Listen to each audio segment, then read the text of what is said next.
ನಮಸ್ಕಾರ ವೀಕ್ಷಕರೇ. ಕಾಲಜ್ಞಾನ, ಈ ಜ್ಞಾನನ ತಿಳ್ಕೊಬೇಕು ಅಂತ ತುಂಬ ಜನ ಇರ್ತೀರ. ಕಾಲಜ್ಞಾನ ಇಷ್ಟಪಡೋರು ಮಾತ್ರ ನೋಡಿ, ಬೇರೆಯವರು ಜಾಸ್ತಿ ಈ ಪ್ರೋಗ್ರಾಮ್ ಇಷ್ಟಪಡೋದಿಲ್ಲ, ಅಂಥವ್ರಿಗೆ ಈ ಪ್ರೋಗ್ರಾಮ್ ಅಲ್ಲ. ಜಸ್ಟ್ ಕಾಲಜ್ಞಾನದ ಬಗ್ಗೆ ತಿಳ್ಕೊಬೇಕು ಅನ್ನೋರು, ಕಾಲಜ್ಞಾನದಲ್ಲಿರೋ ವಿಷಯಗಳನ್ನ ಜನರಿಗೆ ತಿಳಿಸ್ಬೇಕು ಅನ್ನೋರು ಮಾತ್ರ ಈ ಪ್ರೋಗ್ರಾಮ್ನ ನೋಡಿ, ಓಕೆನಾ? ಇನ್ನು ಕಾಲಜ್ಞಾನದ ಬಗ್ಗೆ ನಾನು ಸ್ವಲ್ಪ ರಿಸರ್ಚ್ ಮಾಡ್ತಾ ಹೋಗ್ತಾ ಇರ್ತೀನಿ. ಕೆಲವೊಂದು ಸಲ ವಿಡಿಯೋಗಳು ಗ್ಯಾಪ್ ಕೊಟ್ಟು ಆಗ್ತಾ ಇರ್ತೀನಿ. ಯಾಕೆಂದರೆ ಕಾಲಜ್ಞಾನದಲ್ಲಿರುವಂಥ ವಿಷಯಗಳು ರಿಸರ್ಚ್ ಮಾಡ್ತಾ ಹೋದರೆ ಮಾತ್ರ ನಮಗೆ ಅದರಲ್ಲಿರುವಂಥ ಆಳ ಅರ್ಥ ಆಗುತ್ತೆ, ಅದರಲ್ಲಿರುವಂಥ ಸತ್ಯಗಳ ಅರ್ಥ ಆಗುತ್ತೆ. ಅದ್ರ ಪ್ರಕಾರ ಅರ್ಥ ಮಾಡ್ಕೊಳ್ತಾ ಹೋದಾಗ ಕೆಲವೊಬ್ರನ್ನ ನಾನು ಮೀಟ್ ಮಾಡಬೇಕಾಗಿ ಬರುತ್ತೆ. ಅಂಥವ್ರನ್ನ ಮೀಟ್ ಮಾಡಿದಾಗ ಎಷ್ಟೆಷ್ಟು ವಿಷಯಗಳು ನನಗೂ ತಿಳಿತಾ ಹೋಗುತ್ತೆ.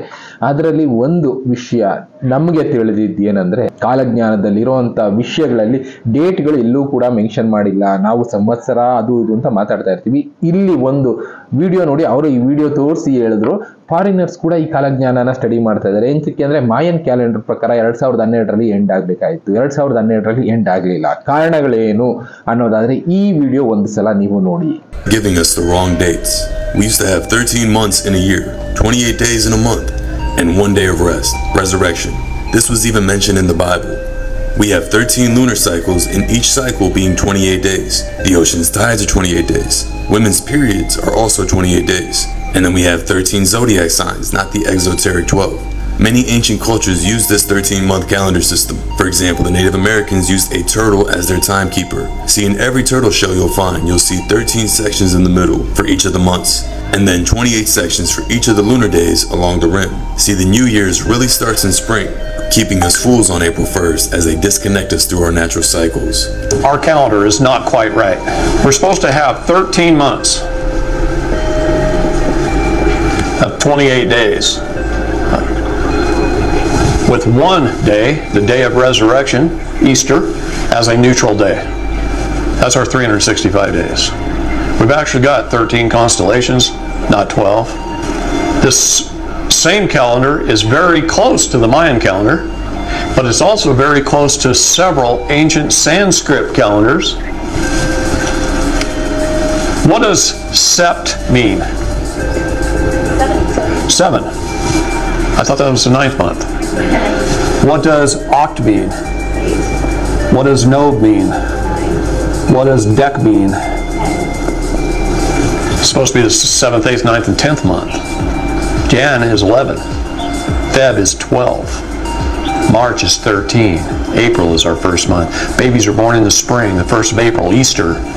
This is the start of our new year. This is the start of spring, when the flowers start coming up, the grass starts coming up, the trees start leafing out, the babies are born. That's the first day. Our neutral day, day 1, the day we rest and celebrate the resurrection, the new beginning, the beginning of Christ. April is month 1.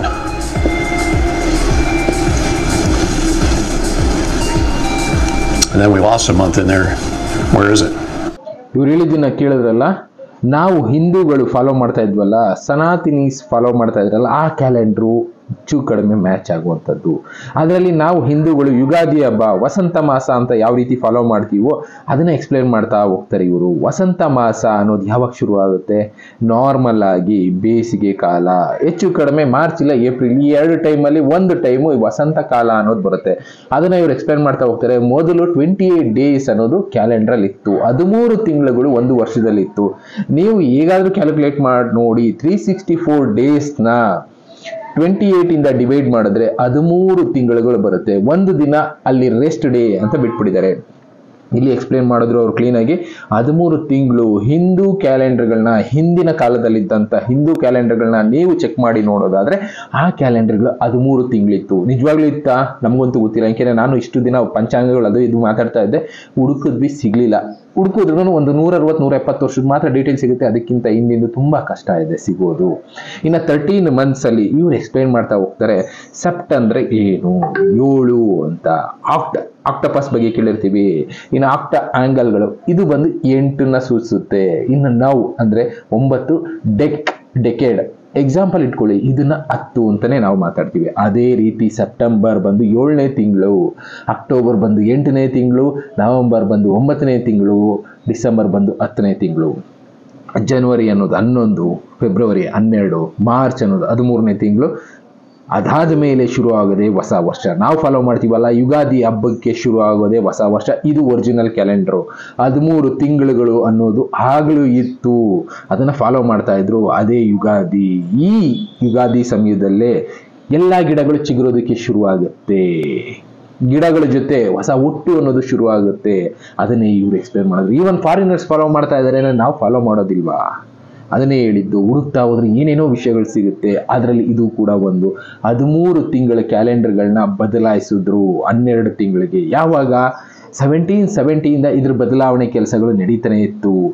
ಈ calendar 1931 ಕೆಲವೊಬ್ರು ಅದೇ ಕ್ಯಾಲೆಂಡರ್ನ ಇಟ್ಕೊಂಡು maintain ಮಾಡಿದ್ರು. But 1931 ಅದನ್ನ complete ಆಗಿ ಬದಲಾಯಿಸಿದ್ರು. 1775 ಅವ್ರು ತೋರಿಸೋದ್ರಲ್ಲಿ 1775 ಕೂಡ calendar ಇದೇ ರೀತಿ ಇತ್ತು. ಬದಲಾವಣೆ ಆಮೇಲೆ ಆಯಿತು. ಇದನ್ನ ಬದಲಾವಣೆ ಯಾಕೆ ಮಾಡಿದ್ರು? ರಾಜರು ಅವರ ಅನುಕೂಲಕ್ಕೋಸ್ಕರ. ಅವರು ಯಾವುದನ್ನೋ ಒಂದು ಬಿಲೀವ್ ಮಾಡಬಾರ್ದು. ಈಗ ನಾವು ಸೀಕ್ರೆಟ್ ಸೊಸೈಟಿ ಬಗ್ಗೆ ಎಲ್ಲ ಮಾತಾಡ್ತೀವಲ್ಲ, ಆ ಥರ ಆಗಲೂ ಕೆಲವೊಂದಿದ್ವು. ಎಲ್ಲನೂ ಜನರಿಗೆ ಅರ್ಥ ಆಗೋದು ಬೇಡ, ತಿಳಿಸೋದು ಬೇಡ ಅಂತಲೇ ಕೆಲವಷ್ಟನ್ನ ಬಚ್ಚಿಡೋ ಕೆಲಸ ಮಾಡ್ತಾ ಇದ್ರು. ಅದರಲ್ಲಿ ಇದು ಕೂಡ ಒಂದು. ನಾವು ಫಾಲೋ ಮಾಡ್ತಾ ಇರೋ ಕ್ಯಾಲೆಂಡ್ರೇ ತಪ್ಪು ಅಂತ ಇವನ್ ಫಾರಿನರ್ಸ್ ಹೇಳ್ತಾ ಇದ್ದಾರೆ ಅಂದರೆ ಅರ್ಥ ಮಾಡ್ಕೊಳ್ಳಿ. ಇಲ್ಲಿ ಇನ್ನೂ ಒಂದು ಎಕ್ಸ್ಪ್ಲೇನ್ ಮಾಡ್ತಾ ಹೋದ್ರು ಅವರು. ಆ ಬೇಸ್ ನೋಡೋದಾದ್ರೆ ಅದರಲ್ಲಿ ಈ ಕ್ಯಾಲೆಂಡರ್ ನೋಡಿ 1752 ಒಂದು ಕ್ಯಾಲೆಂಡರ್ ನೋಡೋದಾದ್ರೆ ಸೆಪ್ಟೆಂಬರ್ ಮಂತ್ ಎಕ್ಸಾಕ್ಟ್ಲಿ ನೋಡಿ. ಒಬ್ಬೊಬ್ರು ಒಂದೊಂದು ಕ್ಯಾಲೆಂಡರ್ ಮಾಡ್ತಾ ಹೋಗಿದ್ದಾರೆ. ನಾನು ಹೇಳಿಲ್ವಾ ವಿಕಿಪೀಡಿಯಾದಲ್ಲಿ ಅಂತಲ್ಲ, ಎಲ್ಲಾ ಕಡೆ ಕ್ಯಾಲೆಂಡರ್ನ ಆಲ್ಟ್ರೇಷನ್ ಮಾಡ್ಕೊಂಡಿದ್ದಾರೆ. ಇಲ್ಲಿ 1, 2 ಆದಮೇಲೆ ಡೈರೆಕ್ಟ್ 14ನೇ ತಾರೀಕು ಹೊರಟೋಗಿದೆ. ಅಂದ್ರೆ ಇಲ್ಲಿ ಹೆಚ್ಚು ಕಡಿಮೆ 12 ದಿನಾನ ಕ್ಯಾಲೆಂಡರಿಂದ ತೆಗೆದಾಕಿದ್ದಾರೆ. ಇದು ಅಂತ ಅಲ್ಲ, ಇದರಲ್ಲೂ ನೋಡಿ 1582 ಅಕ್ಟೋಬರ್ ಅಲ್ಲಿ 1, 2, 3, 4 ಆದ ಮೇಲೆ ಇಲ್ಲಿ 10 ದಿನಾನ ತೆಗೆದಾಕಿದ್ದಾರೆ ಕ್ಯಾಲೆಂಡರ್ನ. ಅವ್ರಿಗೆ ಯಾವ ರೀತಿ ಬೇಕೋ ಆ ರೀತಿ ಮಾಡಿಫಿಕೇಶನ್ ಕ್ಯಾಲೆಂಡರ್ಗಳಲ್ಲಿ ಮಾಡ್ಕೊಳ್ತಾ ಹೋದ್ರು. ಇದು ಎಕ್ಸಾಕ್ಟ್ ಕ್ಯಾಲೆಂಡರ್ ಅಂತ ಅವ್ರು ಹೇಳ್ತಾ ಇರೋದು. 28 ಡೇಸ್ಗೆ ಮೂನ್ ಡೇ ಅನ್ನೋದು ಬರಬೇಕು. ಇದು ನಾರ್ಮಲ್ ಸೈಕಲ್. 28 ಡೇಸ್ಗೆ ವುಮೆನ್ ಪೀರಿಯಡ್ಸ್ ಅನ್ನೋದು ಬರುತ್ತೆ. ಅದು ಆಧಾರದ ಮೇಲೆ ನೀವು ಹೇಗೆ ಲೆಕ್ಕ ಹಾಕ್ತಾ ಹೋದ್ರು 364 ಡೇಸ್ ಡಿವೈಡ್ ಮಾಡಿದ್ರೆ 28ಗೆ ಎಕ್ಸಾಕ್ಟ್ ಆಗಿ 13 ಮಂತ್ಸ್ ಬರುತ್ತೆ. ಇನ್ನು 1 ಡೇ ಉಳ್ಕೊಳ್ಳುತ್ತೆ, ಅದು ರೆಸ್ಟ್ ಡೇ ಅಂತಾನೆ ಹೇಳಿದ್ದಾರೆ. ಅದಾದ ಮೇಲೆ ಮತ್ತೆ ನ್ಯೂ ಇಯರ್ ಶುರು ಮಾಡ್ತಾ ಹೋಗ್ತಾರೆ. ಈ ರೀತಿ ಕ್ಯಾಲ್ಕುಲೇಷನ್ಗಳನ್ನ, ಅಂದ್ರೆ ಹೇಳಿದ್ನಲ್ಲ, ಒಬ್ಬೊಬ್ಬರು ಒಂದೊಂದು ರೀತಿ ಕ್ಯಾಲ್ಕುಲೇಷನ್ಗಳನ್ನ ಮಾಡಿಟ್ಟಿದ್ರು. ಅದನ್ನ ನಾವು ಬದಲಾವಣೆಗಳು ಮಾಡ್ಕೊಂಡು ಬರ್ತಾ ನಮ್ಮ ಅನುಕೂಲಕ್ಕೆ ಹೇಗೆ ಬೇಕೋ ಆ ರೀತಿ ಬದಲಾವಣೆ ಮಾಡ್ಕೊಂಡು ಇವಾಗ ನಾವು ಫಾಲೋ ಮಾಡ್ತಾ ಇದ್ವಿ. ಅದ್ರ ಪ್ರಕಾರ ಇವರು ಒಂದು ಮಾತು ಹೇಳಿದ್ರು, ಇನ್ನೊಬ್ಬರ ಹತ್ರ ಮಾತಾಡಿದೆ ಅನ್ನಲ್ಲ. 2012 ಮಾಯನ್ ಕ್ಯಾಲೆಂಡರ್ ಎಂಡು ಅಂತ ಹೇಳ್ತಾನೆ ಬಂದ್ರು. 2012ಕ್ಕೆ ಪ್ರಪಂಚ ನಾಶ ಆಗುತ್ತೆ. 2012 ಆಗೋಯ್ತು, ಏನೂ ಆಗ್ಲೇ ಇಲ್ಲ. ಯಾಕೆ 2012ಕ್ಕೆ ಆಗುತ್ತೆ ಅಂತ ಮಾಯನ್ಸ್ ಎಲ್ಲೂ ಕೂಡ ಬರ್ದಿರ್ಲಿಲ್ಲ. ಮಾಯನ್ಸ್ ಬರ್ದಿದ್ದೇನು ಇಷ್ಟು ವರ್ಷ ಆದ್ಮೇಲೆ ಆಗುತ್ತೆ ಅಂತ ಬರ್ದಿದ್ರು. ನಾವೇನ್ ಮಾಡ್ಕೊಂಡ್ವಿ, ವರ್ಷಗಳಲ್ಲಿ ತಿಂಗಳುಗಳ ಬದಲಾವಣೆ ಮಾಡ್ಕೊಂಡ್ವಿ, ಬೇರೆ ರೀತಿ ಬದಲಾವಣೆಗಳು ಮಾಡ್ಕೊಂಡ್ವಿ.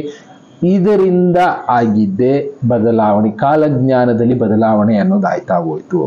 ಒಬ್ಬೊಬ್ಬರ ಹತ್ರ ಮಾತಾಡಿದಾಗ ಒಂದೊಂದು ವಿಷಯ ಗೊತ್ತಾಗುತ್ತೆ ಅನ್ನಲ್ಲ. ಇನ್ನೊಬ್ಬರ ಹತ್ರ ಮಾತಾಡುವಾಗ ಇನ್ನೊಂದು ವಿಷಯ ನಮಗೆ ಅರ್ಥ ಆಗಿದ್ದೇನು, 2012ಕ್ಕೆ ಯಾಕೆ ಎಂಡ್ ಆಗಲಿಲ್ಲ ಅಂದ್ರೆ 13 ತಿಂಗಳು ಸಿಸ್ಟಮ್ ಅನ್ನೋದೇ ಹೊರಟೋಯ್ತು. 12 ತಿಂಗಳು ಸಿಸ್ಟಮ್ ಅನ್ನೋದು ಬಂದ್ಬಿಡ್ತು. 12 ತಿಂಗಳಾದಾಗ ಒಂದೊಂದು ತಿಂಗಳು ಮಿಸ್ ಆಯ್ತಾ ಹೋಯ್ತು. ಯಾವಾಗಿಂದ ಮಿಸ್ ಆಯ್ತಾ ಹೋಯ್ತು? ಎಕ್ಸಾಕ್ಟ್ ಡೇಟ್ ಹುಡುಕ್ತಾ ಹೋದ್ರೆ ಒಬ್ರು 1930 ಅಂತಾರೆ, ಒಬ್ರು 1770 ಅಂತಾರೆ. ಎಕ್ಸಾಕ್ಟ್ ಡೇಟು ಸಿಗ್ತಾ ಇಲ್ಲ. ಆ ಬೇಸ್ ಮೇಲೆ ಲೆಕ್ಕ ಹಾಕೊಂಡು ಹೋದ್ರೆ 1770 ಇಲ್ಲಿ ತನಕ 2025 ತನಕ ಸುಮಾರು 250 ವರ್ಷ ಆಗಿದೆ. 250 ವರ್ಷಕ್ಕೆ ಒಂದೊಂದು ತಿಂಗಳು ಅಂತ ಲೆಕ್ಕ ಹಾಕೊಂಡ್ರು 250 ತಿಂಗಳಾಯ್ತು. ಹತ್ತತ್ರ 21 ವರ್ಷ ವೇರಿಯೇಷನ್ ಆಯ್ತಾ. 2012ರಿಂದ 21 ವರ್ಷ ವೇರಿಯೇಷನ್ ಅಂದ್ರೆ ಎಷ್ಟು ವರ್ಷಕ್ಕೆ ಹೋಯ್ತು ಮುಂದಕ್ಕೆ? 2033ಕ್ಕೆ ಮಾಯನ್ ಕ್ಯಾಲೆಂಡರ್ ಎಂಡ್ ಆಗುತ್ತಾ ಅನ್ನೋ ಒಂದು ಪ್ರಶ್ನೆ ಈಗಲೂ ಉಳ್ಕೊಂಡಿದೆ. ಹುಡ್ಕೋ ಕೆಲಸ ನಾನು ಮಾಡ್ತಾ ಇದ್ದೀನಿ. ನಿಮ್ಮ ಕೈಲಿ ಸಾಧ್ಯ ಆದರೆ ನೀವು ಕೂಡ ಹುಡ್ಕೊಂಡು ಹೋಗ್ಬೋದು. ಇನ್ನು ಕಾಲಜ್ಞಾನಿಗಳು, ನಮ್ಮ ಕಾಲಜ್ಞಾನಿಗಳು ಈ ಕಡೆ ಅಚ್ಯುತಾನಂದ ದಾಸ್ ಅವರು, ವೀರಬ್ರಹ್ಮೇಂದ್ರ ಸ್ವಾಮಿಗಳು ಹೇಳಿದ್ದ ಪ್ರಕಾರ 2033 ಇಯರ್ ಹೇಳಿಲ್ಲ, ಸಂವತ್ಸರ ಹೇಳಿದ್ರು. ಈ ಸಂವತ್ಸರಗಳಲ್ಲೂ ವೇರಿಯೇಷನ್ ಇರ್ಬೋದು. ಬರೆಯುವಾಗ ನಮಗ್ ಗೊತ್ತಿಲ್ಲದೆ ಕೆಲವೊಂದು ಆಡ್ ಆನ್ ಆಗಿದೆ ಹೇಳೋದಲ್ಲ ಕ್ಯಾಲೆಂಡರ್ಲಿ, ಆ ಥರ ಸಂವತ್ಸರಗಳಲ್ಲೂ ವೇರಿಯೇಷನ್ ಆಗಿರ್ಬೋದಲ್ಲ. ಪ್ರಿಂಟಿಂಗ್ ಮಾಡಿದವರೇ ಮೋಸ ಮಾಡಿರ್ಬೋದಲ್ಲ. ಜನಗಳಿಗೆ ಕೆಲವಷ್ಟು ವಿಷಯ ಜನಕ್ಕೆ ರೀಚ್ ಆಗಬಾರ್ದು ಅಂತಾನೆ ಮುಚ್ಚಿಟ್ಟಿರೋ ಕೆಲಸ ಮಾಡಿರೋ ಚಾನ್ಸಸ್ ತುಂಬಾನೇ ಇರುತ್ತೆ. ಅಂಥದ್ದನ್ನ ಹುಡ್ಕೊಂಡು ಹೋದ್ರೆ ಮಾತ್ರ ಸಿಗುತ್ತೆ. ಅದನ್ನ ಈ ಕ್ಯಾಲೆಂಡರ್ಗಳು ನೋಡಿದಾಗ ನಮ್ಗೆ ಅರ್ಥ ಆಗುತ್ತೆ. ಇಲ್ಲಿ ನೋಡಿ, ಈ ಕ್ಯಾಲೆಂಡರ್ಲ್ಲೂ ಕೂಡ ಸೀಕ್ವೆನ್ಸ್ ಅನ್ನೋದನ್ನ ಫಾಲೋ ಮಾಡಿದ್ರು. ಈ ವಾರದಲ್ಲಿ 7 ದಿನ ಯಾವ ಥರ ಇದೆಯೋ ಅದೇ ರೀತಿ ಫಾಲೋ ಮಾಡ್ತಾ ಹೋದ್ರೆ ಎಕ್ಸಾಕ್ಟ್ ಆಗಿ 13 ತಿಂಗಳು ಬರುತ್ತೆ. ಆ 13 ತಿಂಗಳಲ್ಲಿ ಒಂದು ತಿಂಗಳನ್ನ ಅವರು ಮೆನ್ಷನ್ ಮಾಡಿದ್ರು ಡಿಸೆಂಬರ್ ಅಂತ ಇದರಲ್ಲಿ ಹೇಳಿದ್ರು. ಇನ್ನೊಂದರಲ್ಲಿ ಹೇಳಿದ್ರು ಇಂಟರ್ನ್ಯಾಷನಲ್ ಕ್ಯಾಲೆಂಡರ್. ನೀವು ವಿಕಿಪೀಡಿಯಾದಲ್ಲಿ ಹೋಗಿ ಚೆಕ್ ಮಾಡಿದ್ರೆ ಇದರಲ್ಲೂ ಸಿಗುತ್ತೆ ನೋಡಿ, ಇಂಟರ್ನ್ಯಾಷನಲ್ ಫಿಕ್ಸ್ಡ್ ದ ಕ್ಯಾಲೆಂಡರ್ ಅಂತ ಹಾಕಿದ್ದಾರೆ. ಅದು ಫಸ್ಟ್ ಪ್ರೆಸೆಂಟೆಡ್ ಇನ್ 1902. ಬಿಫೋರ್ 13 ಮಂತ್ಸ್ ಇತ್ತು. ಅದಾದ ಮೇಲೆ ಆಲ್ಟ್ರೇಷನ್ ಮಾಡೋಣ 1928 ಅಲ್ಲಿ ಒಂದು ಕ್ಯಾಲೆಂಡರ್ನ ಫಾಲೋ ಮಾಡೋದಕ್ಕೆ ಶುರು ಮಾಡಿದ್ರು. ಅದಕ್ಕಿಂತ ಮುಂಚೆ ಇದ್ದಿದ್ದು 364 ಡೇಸ್ ಯಾವ ತರ ಇತ್ತು ಇಲ್ಲಿ ಅದನ್ನು ಮೆನ್ಷನ್ ಮಾಡ್ತಾರೆ ನೋಡಿ. 13 months into 28 days 364 ಡೇಸ್ ಆಯಿತು. ಒಂದು ದಿನ ಬಂದು 365 ಅಲ್ಲಿ ಇಯರ್ ಡೇ ಅಂತ ಮೆನ್ಷನ್ ಮಾಡ್ತಾ ಇದ್ರು. ಇನ್ನು ಲೀಪ್ ಇಯರ್ ಅಂತ ಕೂಡ ಮೆನ್ಷನ್ ಮಾಡಿದ್ದಾರೆ ಇಲ್ಲಿ ಕೆಳಗಡೆ 366 ಡೇಸ್. ಅದೇನಂದ್ರೆ ಯಾವಾಗಲೂ ಒಂದ್ಸಲ ಬರ್ತಾ ಇತ್ತು, ಅದನ್ನ ಲೀಪ್ ಇಯರ್ ಅಂತ ಮೆನ್ಷನ್ ಮಾಡಿದ್ದಾರೆ. ಇನ್ನು ತಿಂಗಳುಗಳ ಪ್ರಕಾರ ಹೋಗೋದಾದ್ರೆ ಇಲ್ಲಿ ನೋಡಿ, ಜನವರಿ, ಫೆಬ್ರವರಿ, ಮಾರ್ಚ್, ಏಪ್ರಿಲ್, ಮೇ, ಜೂನ್ ಆದ್ಮೇಲೆ ಲೀಪ್ ಡೇ ಒಂದು ದಿನಾನ ಬಿಟ್ಬಿಡ್ತಾ ಇದ್ರು. ಅದಾದ್ಮೇಲೆ SOL ಅಂತ ಒಂದು ತಿಂಗಳಿತ್ತು, ಆ ತಿಂಗಳೇ ಇಲ್ಲ ಈಗ. July, August, September, October, November continue ಆಯ್ತಾ ಹೋಯ್ತು. ಟೋಟಲ್ ಆಗಿ ಇಲ್ಲಿ ಒಂದು ತಿಂಗಳು ಮೈನಸ್ಸೇ ಆಗೋಯ್ತು ಕ್ಯಾಲೆಂಡರ್ ಅಲ್ಲಿ. ಯಾವ ಕ್ಯಾಲೆಂಡರ್ ಫಾಲೋ ಮಾಡೋಣ ನಾವು? ಯಾವ್ದು ನಿಜ ಅಂತ ನಂಬೋಣ? ಕಾಲಜ್ಞಾನಿಗಳು ಬರ್ದಿರೋದು ನಿಜ ಇರಬಹುದು, ಆದ್ರೆ ಇಲ್ಲಿ ಕ್ಯಾಲೆಂಡರ್ ತಪ್ಪಾಗಿರೋದ್ರಿಂದ ಅವ್ರು ಡೇಟ್ ಎಲ್ಲೂ ಮೆನ್ಷನ್ ಮಾಡಿಲ್ಲ. ಸಂವತ್ಸರ ಮೆನ್ಷನ್ ಮಾಡಿದ್ರು, ಇದಾದ್ಮೇಲೆ ಇದಾಗುತ್ತೆ ಅಂತ ಬರ್ದಿದ್ರು. ಆದ್ರೆ ಅದನ್ನ ನಂಬ್ಕೊಂಡು ಹೋಗ್ತಾ ಇದೀವಿ ನಾವು, ಅದನ್ನ ಹುಡುಕ್ದಾಗ ಸಿಗ್ತಾ ಹೋಗುತ್ತೆ. ಇನ್ನ ಈ ಕ್ಯಾಲೆಂಡರ್ಗಳ ಪ್ರಕಾರ 1717 ಅಲ್ಲೇ 13 ತಿಂಗಳಿಂದ 12 ತಿಂಗಳಿಗೆ ಬದಲಾವಣೆ ಮಾಡ್ಕೊಂಡು ಅದನ್ನೇ ಫಾಲೋ ಮಾಡ್ಕೊಂಡು ಬಂದ್ರೆ ಸುಮಾರು 250 ತಿಂಗಳು ಮಿಸ್ ಆಗೋಯ್ತಾ. 250 ತಿಂಗಳು ಅಂದ್ರೆ ನಾನು ಹೇಳಿದ್ನಲ್ಲ 21 ವರ್ಷ ಹತ್ತತ್ರ ಮುಂದಕ್ಕೆ ಹೊರಟೋಯ್ತು. 2012ರಲ್ಲಿ ಆಗ್ಬೇಕಾದಂತ ದುರಂತ 21 ವರ್ಷ ಮುಂದಕ್ಕೆ ಹೋಯ್ತು. ಅಂದ್ರೆ 2033ಕ್ಕೆ ಅಲ್ಲಿಗೆ ಅಂತ್ಯ ಅನ್ನೋದು ಕಾಣುತ್ತೆ ಅನ್ನೋ ಲೆವೆಲ್ ಹೊರಟೋಯ್ತು. ಇದು ನಿಜಾನಾ? ಎಕ್ಸಾಕ್ಟ್ ಕ್ಯಾಲೆಂಡರ್ ನಮಗೂ ಸಿಕ್ಕಿಲ್ಲ. ಹುಡ್ಕೋ ಪ್ರಯತ್ನ ನೀವು ಮಾಡಿ, ನಾವು ಮಾಡ್ತಾ ಇರ್ತೀವಿ. ಅದನ್ನೇ ಹೇಳಿದ್ದು ನಾನು, ಕೆಲವೊಂದನ್ನ ಹೇಳ್ಬೇಕು ಅಂದ್ರೆ ಸ್ಪೆಸಿಫಿಕ್ ಆಗಿ ಹುಡ್ಕೊಂಡು ಹೋಗ್ತೀವಿ. ಅದನ್ನ ಕೆಲವಷ್ಟು ವಿಷಯಗಳು ಸಿಗ್ತಾ ಹೋಗುತ್ತೆ. 10 ಜನದ ಹತ್ರ ಮಾತಾಡಿದಾಗ ಮಾತ್ರ ಇಂಥ ವಿಷಯಗಳು ಸಿಗೋದು. ಮಾಮೂಲಿಯಾಗಿ ನಾವು ಕುತ್ಕೊಂಡು ನೋಡ್ತೀವಿ ಅಂದ ತಕ್ಷಣ ವಿಷಯಗಳು ಸಿಗೋದಿಲ್ಲ. ಒಟ್ಟಿನಲ್ಲಿ ಈ ವಿಷಯ ನಿಮ್ಗೆ ಅರ್ಥ ಆಗಿರಬೇಕು. ಕಾಲಜ್ಞಾನದ ಕ್ಯಾಲೆಂಡರ್ಗಳು ಎಲ್ಲೂ ಕೂಡ ಮೆನ್ಷನ್ ಮಾಡಿರ್ಲಿಲ್ಲ, ಅದರಲ್ಲಿ ಇದ್ದಂಥ ಡೇಟ್ಗಳು ಮೆನ್ಷನ್ ಮಾಡಿರ್ಲಿಲ್ಲ. 13 ತಿಂಗಳನ್ನ 12 ತಿಂಗಳಿಗೆ ಇಳಿಸಿದ್ರು. ಈ ಲೆಕ್ಕಾಚಾರ ಹೋಗೋದಾದ್ರೆ ಮುಂದಕ್ಕೆ ದೂಡಲ್ಪಟ್ಟಿದೆ. ಯಾರ ಕಡೆಯಿಂದ? ಮನುಷ್ಯರ ಕಡೆಯಿಂದ, ನಾವೇ ಮಾಡ್ಕೊಂಡಿರುವಂತ ಕ್ಯಾಲೆಂಡರ್ಗಳ ಕಡೆಯಿಂದ. ಅವ್ರು ಮಾಡಿದ ಕ್ಯಾಲೆಂಡರ್ ಕಡೆಯಿಂದ ಅಲ್ಲ. ಆ ಕ್ಯಾಲೆಂಡರ್ಗಳು ಯಾರಿಗಾದ್ರೂ ಸಿಕ್ಕಿದ್ರೆ ದಯವಿಟ್ಟು ಅದನ್ನ ಅಧ್ಯಯನ ಮಾಡಿ ನಮಗೂ ತಿಳಿಸುವಂತ ಕೆಲಸ ಮಾಡಿ. ಅದರಲ್ಲಿರೋ ವಿಷಯಗಳನ್ನ 4 ಜನಕ್ಕೆ ತಿಳಿಸೋಣ, ಎಚ್ಚರಿಸೋಣ. ಎಲ್ಲರೂ ತಿಳ್ಕೊಬೇಡಿ. ಕಾಲಜ್ಞಾನದ ಬಗ್ಗೆ ಯಾರು ತಿಳ್ಕೊಬೇಕು ಅಂತ ಇಂಟ್ರೆಸ್ಟ್ ಇದೆಯಾ ಅಂಥವ್ರು ತಿಳ್ಕೊಳ್ಳಿ. ಬದಲಾವಣೆಗಳ ದಾರಿನಲ್ಲಿ ಹೋಗೋ ಒಂದು ಪ್ರಯತ್ನ ಮಾಡಲಿ ಅನ್ನೋದಷ್ಟೇ ನಮ್ಮ ಉದ್ದೇಶ. ಇಲ್ಲಿ ವಿಕಿಪೀಡಿಯಾದಲ್ಲಂತೂ ಸುಳ್ಳು ಹೇಳೋದಿಲ್ವಾ, ನಾವು ಸುಳ್ಳು ಹೇಳ್ತಾ ಇದೀವಿ, ನೀವೇನೇನೋ ಹೇಳ್ತಾ ಇದ್ದೀರಾ ಅಂತ ಕಮೆಂಟ್ಸ್ಗಳಲ್ಲಿ ನಾನು ನೋಡ್ತಾ ಇರ್ತೀನಿ. ಅದಕ್ಕೆ ಹೇಳೋದಕ್ಕೆ ಮುಂಚೆ ರಿಸರ್ಚ್ ಮಾಡೋಣ, ಹುಡ್ಕೋಣ ಅಂತ ಹುಡ್ಕೊಂಡೇ ಹೋಗ್ತೀವಿ. ಹುಡುಕ್ದಾಗ ಕೆಲವಷ್ಟು ಸತ್ಯಗಳು ಸಿಗುತ್ತೆ. ಇಲ್ಲಿ ನೋಡಿದ್ರಲ್ಲ SOL, ಆ ತಿಂಗಳನ್ನೇ ಮೈನಸ್ ಮಾಡ್ಬಿಟ್ರು. ಇದನ್ನೇ ಹೇಳಿದ್ದು. ಬದಲಾವಣೆಗಳನ್ನ ನಮ್ಮ ಅನುಕೂಲಕ್ಕೆ ತಕ್ಕಂತೆ ಬದಲಾವಣೆಗಳನ್ನ ಮಾಡ್ಕೊಂಡೋದ್ವಿ. ಇದ್ರ ಲೆಕ್ಕಾಚಾರ ಹೋಗೋದಾದ್ರೆ ಮುಂದೆ ಒಂದು ದಿನ ಅನಾಹುತ ಕಾದಿದೆ, ಅದು ಫಿಕ್ಸ್. ಬಟ್ ಆದ್ರೆ ಡೇಟ್ಗಳು ಎಕ್ಸಾಕ್ಟ್ ಆಗಿ ಸಿಗ್ತಾ ಇಲ್ಲ ಅಷ್ಟೇ. ಆ ಡೇಟ್ಗಳನ್ನ ಹುಡ್ಕೋ ಪ್ರಯತ್ನ ಮಾಡ್ತೇನೆ. ಇದರಿಂದ ಏನ್ರಿ ಯೂಸು, ನಿಮ್ಗೆ ಯಾಕ್ರಿ ಇದೆಲ್ಲ ಅಂತ ಕೇಳೋರು ಇದ್ದೀರಾ ಬಿಡಿ. ಆದ್ರೆ ಇದಕ್ಕೆ ಉತ್ತರ ನಾನು ಕೊಡೋ ಟೈಮ್ಗೆ ಕೊಡ್ತಾನೇ ಇರ್ತೀನಿ. ಎಲ್ಲರೂ ಅದಕ್ಕೆ ಇದನ್ನ ನೋಡೋದಕ್ಕೆ ಹೋಗ್ಬಿಡಿ, ಎಲ್ಲರೂ ಇದನ್ನ ತಿಳ್ಕೊಳ್ಳೋದಕ್ಕೆ ಹೋಗ್ಬಿಡಿ. ಯಾರೋ ಒಂದು 4 ಜನ ಉಳ್ಕೊಳ್ತಾರೆ, ಮುಂದೆ ಪ್ರಪಂಚನ ಬೆಳೆಸೋವಂಥವ್ರು ಅಂತ ಹೇಳ್ತಾ ಇರ್ತಾರಲ್ಲ, ಅಂಥವ್ರಿಗೆ ಮಾತ್ರ ಈ ವಿಷಯ ಮುಟ್ಲಿ ಅಂತ ತಿಳಿಸೋ ಕೆಲಸ ಮಾಡ್ತಾ ಇರ್ತೀನಿ. ಕಲ್ಕಿ ಭಗವಾನ್ ಬಗ್ಗೆ ಮಾತಾಡ್ತಾ ಇರ್ತೀರಾ, 1,44,000 ಜನ ಅನುಯಾಯಿಗಳಾಗ್ತಾರೆ ಅಂತ ಹೇಳ್ತಾ ಇರ್ತೀರಾ. ಅಂಥವ್ರಿಗೆ ಮುಟ್ಲಿ ಈ ವಿಷಯ. ಮುಂದಿನ ಪೀಳಿಗೆ, ಮುಂದಿನ ದಾರಿ ತೋರಿಸುವಂಥ ವ್ಯಕ್ತಿಗಳಿಗೆ ಮುಟ್ಲಿ ಅನ್ನೋ ವಿಷಯ ತಿಳಿಸೋ ಕೆಲಸ ಮಾಡ್ತಾ ಇರ್ತೀನಿ. ಎಲ್ಲರಿಗೂ ಬೇಡ ಬಿಡಿ ಇಂಥ ವಿಷಯಗಳು. ಬೇಕಾದವ್ರು ತಿಳ್ಕೊಳ್ಳಿ, ಬೇಡದೇ ಇದ್ದವ್ರು ಬಿಟ್ಬಿಡಿ. ಇನ್ನು ಇದೇ ವಿಷಯಗಳ ಬಗ್ಗೆ ಇನ್ನು ಬೇರೆ ಬೇರೆಯವ್ರ ಜೊತೆ ತಿಳ್ಕೊಂಡು ನಿಮಗೆ ತಿಳಿಸೋ ಕೆಲಸ ಮಾಡ್ತಾ ಇರ್ತೀನಿ. Thank you. ಮತ್ತೆ ಸಿಗ್ತೀನಿ. ಗುಡ್ ಬಾಯ್.